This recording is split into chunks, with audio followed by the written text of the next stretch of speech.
की जितनी एसोसिएशंस हैं उन सब की जानिब से वाज़े और बरमला जो है वो मौक़िफ़ इख्तियार किया गया है कि नेशनल प्रेस क्लब पर हमला पाकिस्तान की पूरी कम्युनिटी के ऊपर, जर्नलिस्ट कम्युनिटी के ऊपर हमला है। आज जो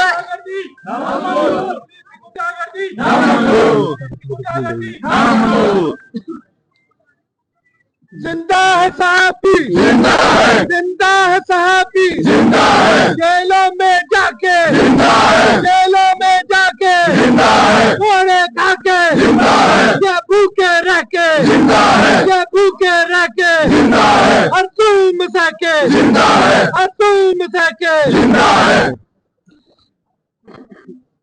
इस पर बहुत सारी बात हो सकती है, लेकिन मैं सिर्फ इतना कहूंगी कि ये जो जुल्म किया गया है, ये जो हमला किया गया है, इसको इस तरह से नहीं छोड़ा जा सकता कि जो वजीर मुमलिकत बराए दाखिला है वो प्रेस क्लब आएंगे और जो हुकूमती वज़रा हैं वो टेलीफोन करेंगे और वो कहेंगे या फिर बयानात चला देंगे तो वो कहेंगे हम मजम्मत करते हैं, कार्रवाई होगी और ये ज़बानी जमा खर्च हमें नहीं चाहिए।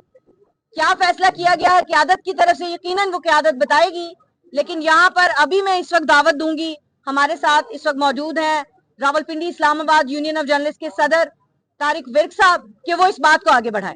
जुल्म के ये ज़ाब्ते हम नहीं मानते, जुल्म के ये ज़ाब्ते हम नहीं मानते, जुल्म के ये ज़ाब्ते हम नहीं मानते, गुंडागर्दी ना मंजूर, गुंडागर्दी ना मंजूर, गुंडागर्दी ना मंजूर। प्रेस क्लब पे हमला, सबे हमला, प्रेस क्लब पे हमला, सबे हमला, प्रेस क्लब पे हमला, सबे हमला। लाठी गोली की सरकार नहीं चलेगी, नहीं चलेगी, लाठी गोली की सरकार नहीं चलेगी, नहीं चलेगी, गुंडागर्दी की सरकार नहीं चलेगी, नहीं चलेगी, गुंडागर्दी की सरकार नहीं चलेगी, नहीं चलेगी। बिस्मिल्लाह।